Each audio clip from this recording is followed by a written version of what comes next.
Oke, Assalamualaikum warahmatullahi wabarakatuh. Kembali lagi bersama saya Nurani Puspanerum di kuliah Ekonomi Syariah pada mata kuliah Pengantar Ilmu Ekonomi. Oke, hari ini kita akan membahas tentang pasar persaingan sempurna, bagaimana karakteristik pasar persaingan sempurna, bagaimana kelebihan kekurangannya, dan apa sih pengertian dari pasar persaingan sempurna itu akan kita jelaskan kali ini. Namun sebelumnya, jangan lupa ya like dan subscribe-nya. Oke? Baik, langsung saja ya kita akan membahas mengenai pasar persaingan sempurna. Pasar yaitu tempat bertemunya penjual dan pembeli untuk bertransaksi barang atau jasa. Pada pasar persaingan sempurna, secara umum pengertiannya adalah pasar yang terdapat mobilitas sempurna dari sumber daya serta adanya pengetahuan yang sempurna dari pembeli maupun penjual sehingga kekuatan permintaan dan penawarannya itu dapat bergerak dengan bebas ya. Itu adalah secara umum pengertian dari pasar persaingan sempurna. Lalu lanjut ke beberapa karakteristik dari pasar persaingan sempurna. Oke.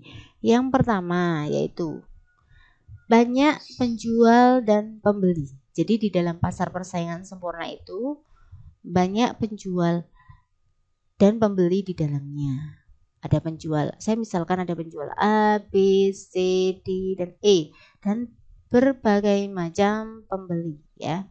Jadi di dalam pasar itu penjual dan pembeli itu relatif banyak. Terus karakteristik yang kedua adalah barang yang dijual sama atau barang yang dijual itu bersifat homogen. Maksudnya di sini hampir rata-rata dari barang-barang yang dijual oleh produsen itu baik kuantitas, baik kualitasnya itu hampir mirip atau sama seperti itu. Saya misalkan seperti ini. Di dalam pasar itu ada penjual A, ada penjual B, ada penjual C, ada penjual D, dan ada penjual E yang di antara penjual A, B, C, dan D itu rata-rata menjual buah dan sayuran yang sama. Penjual B menjual buah dan sayuran yang hampir sama dengan penjual A, begitu juga dengan penjual C menjual buah dan sayuran yang hampir sama dengan penjual A dan B. Begitu seterusnya hingga penjual E yang menjual buah yang sama, buah dan sayuran yang sama seperti penjual A, B, C, dan D. Seperti itu. Jadi memang hampir semua barang yang dijual itu sama, baik kuantitas maupun kualitasnya itu hampir mirip seperti itu ya di dalam pasar persaingan sempurna. Terus yang ketiga, karakteristik yang ketiga yaitu pembeli dan penjual itu tidak dapat menentukan harga. Nah, karena pembeli dan penjual di sini itu sifatnya sebagai price taker. Nah, price taker itu apa? Price taker itu adalah interaksi antara penjual dan pembeli itu yang dianggap sebagai pengikut harga. Nah, pengikut harga itu tadi apa namanya? Price taker. Di mana hal ini menyebabkan harga pasar itu bersifat tetap berapapun harga barang yang dijual. Oke, yang selanjutnya yaitu yang keempat, penjual dapat keluar dan masuk secara bebas. Maksudnya di sini itu penjual itu tidak memiliki suatu hambatan ketika memang ingin menutup usahanya atau ingin melanjutkan usahanya, karena di dalam pasar persaingan sempurna ini memang tidak ada ketentuannya atau tidak ada surat perjanjiannya untuk menutup atau membuka usahanya. Ketika dia menutup memang berarti memang mungkin usahanya sudah merugi dan memang sudah saatnya untuk ditutup. Ketika dia memang membuka usaha baru, mungkin memang usahanya ini laris manis dan mengalami untung yang banyak seperti ini. Nah, di pasar persaingan sempurna ini tidak ada keuntungan. Hampir semua penjual bebas untuk menutup dan membuka usahanya seperti itu ya.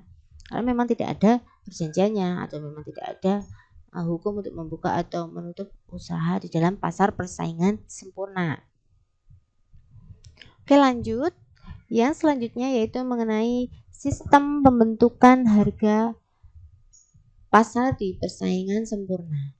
Nah, tadi sedikit sudah saya bahas ya tentang hal ini. Nah, di dalam pasar persaingan sempurna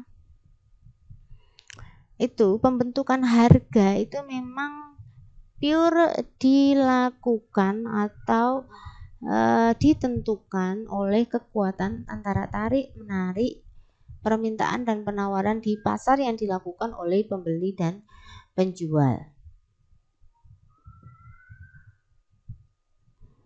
Harga yang terbentuk itu benar-benar mencerminkan kegiatan penjual dan pembeli secara keseluruhan. Transaksi yang dilakukan oleh penjual dan pembeli di pasar saat itu. Nah, hal ini berarti berapapun jumlah barang yang ditawarkan penjual, semuanya pasti akan laku dan relatif itu menyebabkan harganya cenderung stabil. Seperti itu. Kemudian yang selanjutnya adalah kekuatan pasar persaingan sempurna. Ada beberapa kekuatan atau kelebihan pada pasar persaingan sempurna yang bisa saya jelaskan kali ini. Yang pertama adalah tidak ada persaingan di dalam pasar. Karena apa? Karena hampir semua produk yang dijual atau barang yang dijual itu sama atau homogen ya, atau sifatnya homogen. Baik kuantitasnya, baik kualitasnya, antara satu produsen dengan produsen yang lainnya itu hampir mirip. Jadi hampir tidak ada persaingan di dalam pasar persaingan sempurna, seperti itu ya. Yang kedua yaitu produsen akan memperoleh untung yang maksimal karena dapat menjual barang sebanyak-banyaknya. Jadi seperti yang tadi sudah saya sampaikan, berapapun jumlah barang yang dijual itu harganya tetap ya. Adalah untuk memasarkan produknya ini di pasar persaingan sempurna itu tidak memerlukan iklan. Kenapa tidak memerlukan iklan? Ya, karena memang pembeli sudah tahu, karena memang di dalam pasar itu produk yang dijual itu. Ya, jadi ya di situ kalau memang membeli barang-barang itu, seperti itu ya. Kemudian yang ketiga adalah kelemahan pasar persaingan sempurna.